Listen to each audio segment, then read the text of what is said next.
Oui, bonsoir. Bonsoir. Ce soir, bon, votre équipe a su faire preuve de patience et pour un peu user cette équipe de Nantes.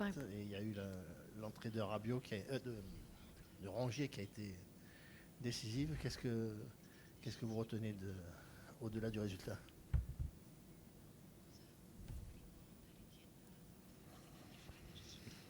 Ma questa partita la temevo molto perché temevo l'effetto della sconfitta di Auxerre e quindi mi immaginavo una partita diversa da quella col Saint-Étienne 15 giorni fa.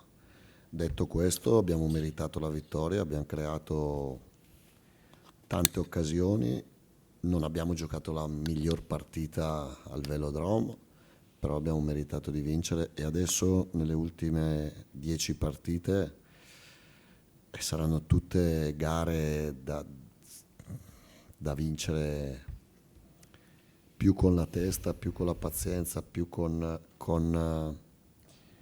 l'intelligenza che con altre componenti, insomma.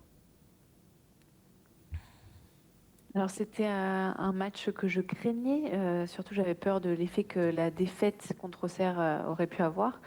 Et au final, c'était un match différent. On s'y attendait au match contre Saint-Étienne d'il y a 15 jours, mais on a mérité la victoire. On a quand même créé beaucoup d'occasions. Après, ça n'a pas été notre meilleur match au Vélodrome, mais voilà, on a quand même mérité cette victoire. Et maintenant, dans les 10 prochains matchs, il faudra vraiment réussir à les remporter. Et ces victoires se feront par la tête, par la patience, par l'intelligence qu'on mettra, plus que d'autres facteurs dans les rencontres. Michel? Bonsoir Roberto. Bonsoir. Bien évidemment, on ne sait pas ce qui se passera les 10 matchs qui restent. Mais moi j'ai l'impression que peut-être ce match, il peut être le tournant positif de cette fin de saison parce qu'évidemment il y avait la défaite à Auxerre, tout ce qui s'est passé. Il y avait 0-0 à la 70e. Il y a une grosse occasion pour Nantes avec un bel arrêt de Rouly. Donc j'ai l'impression que la pièce elle est tombée du bon côté et que peut-être vous allez en tirer avantage pour la suite de la saison.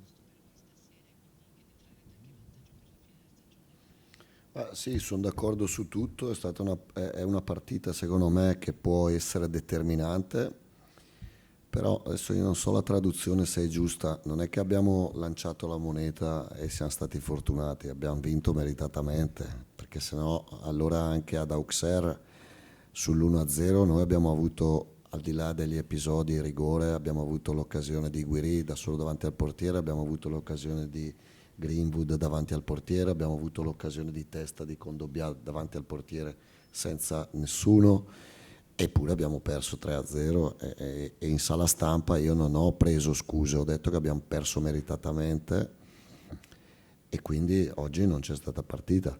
Poi l'occasione che Rulli ha parato me la ricordo benissimo, però diciamo che se abbiamo vinto è perché abbiamo fatto di più dell'avversario, nettamente di più dell'avversario. Alors oui, je suis d'accord avec tout ce que vous avez dit. C'est un match qui est peut-être déterminant pour la fin de la saison. Après, quand vous parlez de la monnaie qui tombe d'un côté plutôt que de l'autre, ici, c'est pas une pièce qu'on a lancée et on a été chanceux au final parce que contre Auxerre, sur le 1-0, il y a eu l'occasion de Guiri qui n'a pas été concrétisée, celle de Greenwood, celle de Kondogbia. On a eu donc énormément d'occasions et on a quand même perdu 3-0. Et en salle de presse, après, j'ai dit qu'on avait perdu et qu'on avait mérité de perdre, mais aujourd'hui c'était complètement différent. Aujourd'hui, c'est vrai que je me rappelle de cette occasion, la parade de Rouly, évidemment, mais ce soir on a quand même mérité et fait beaucoup plus que notre adversaire. Slim? Bonsoir Roberto. J'aimerais avoir votre avis un petit peu sur l'entrée de Valentin Rongier. Quand le bateau tanguait un petit peu cette saison, il avait joué un rôle prépondérant dans le rebond de l'OM. Là aujourd'hui, son entrée en jeu, je trouve, est déterminante sur le résultat final.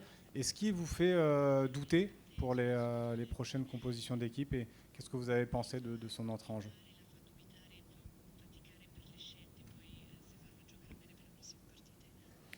No, Valentin Rongier è un titolare come Højbjerg, come Rabiot, come Greenwood, come Benasser, perché in quella posizione stasera ha giocato Benasser e Højbjerg, due grandi giocatori anche loro. Benasser sta recuperando la sua forma migliore e quindi è un altro giocatore importante. In questo momento cambiare struttura di gioco a 10 partite dalla fine non è possibile e quindi in quella posizione giocano 2 su 3 e di volta in volta è mia responsabilità, perché sono pagato per prendere le decisioni, trovare quelli che stanno meglio. Adesso vediamo l'infortunio di Murillo, perché credo che sia di qualche settimana, e prenderò in considerazione anche Valentin Rongier in quella posizione, perché ha già giocato in quella posizione. Però si gioca in 11 e non in 12, non in 13, siamo l'OM e abbiamo bisogno di una rosa ampia e forte in tutti i reparti. Poi dopo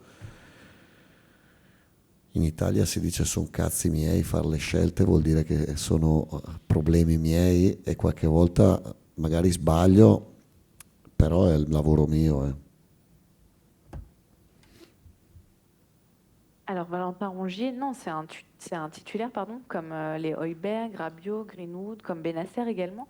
À ce poste ce soir, c'est Højbjerg et Benasser qui ont joué, donc deux grands joueurs. Benasser est encore en train de récupérer sa forme.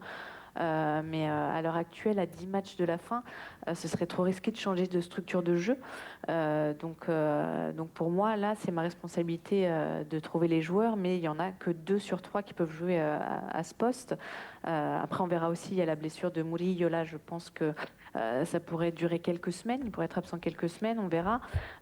Du coup, je prendrai également Rongier en considération, puisqu'il a déjà joué à ce poste par le passé. Mais une équipe, c'est composé de 11 joueurs, pas de 12 ou 13. Et nous, on est l'OM, on a besoin d'un effectif qui soit complet, qui soit fort dans tous les secteurs.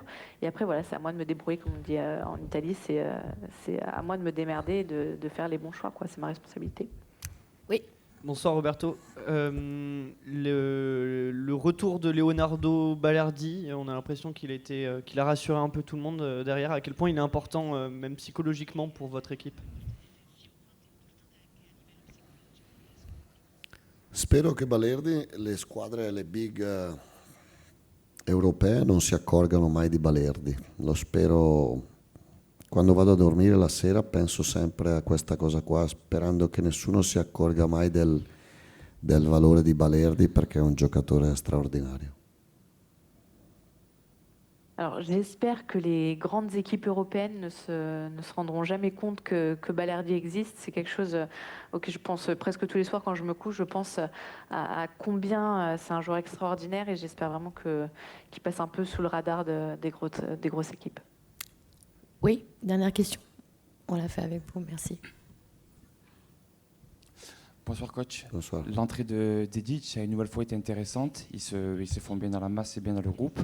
En parallèle, Quentin Berlin, qui est titulaire au poste, est en difficulté ces derniers temps. Et le fait que Dedic soit droitier et qu'il puisse rentrer sur son pied à l'intérieur et qu'il puisse créer de nombreuses occasions, est-ce que ça vous donne des maux de tête? Est-ce que ça vous fait penser à des compos d'équipe où il pourrait être titulaire rapidement ou pas? Merci. No, allora innanzitutto è giusto che lo sappiate anche voi, Dedic preferisce giocare a sinistra anziché a destra.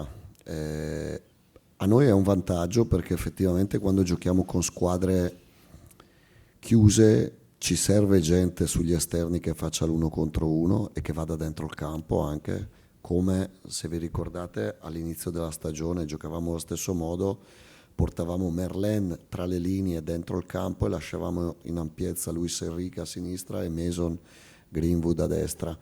Portare là Dedic vuol dire avere una soluzione offensiva in più. Sto solo aspettando che si ambienti ancora meglio, perché Marsiglia, vede, per Højbjerg, per Benasser, per Guiri, per Greenwood magari è un po' più facile l'ambientamento. Per un ragazzo giovane come Dedic sto cercando di aiutarlo ad entrare nella formazione iniziale quando si sentirà più suo il velodrome, più suo la maglia, più suo lo stile di gioco, più suo l'ambiente.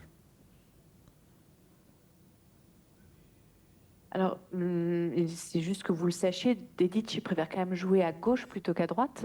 Après, c'est un avantage pour nous parce que quand on affronte une équipe qui est fermée, voilà, on a besoin, moi j'ai besoin de ces joueurs qui soient capables sur les couloirs d'affronter l'adversaire en un contre un et de réussir après à rentrer plus dans l'axe. Au début de la saison, si vous vous souvenez, Merlin le faisait, il jouait entre les lignes et réussissait à s'insérer plus dans l'axe et sur les côtés plus larges, on avait Luis Enrique à gauche et Greenwood à droite.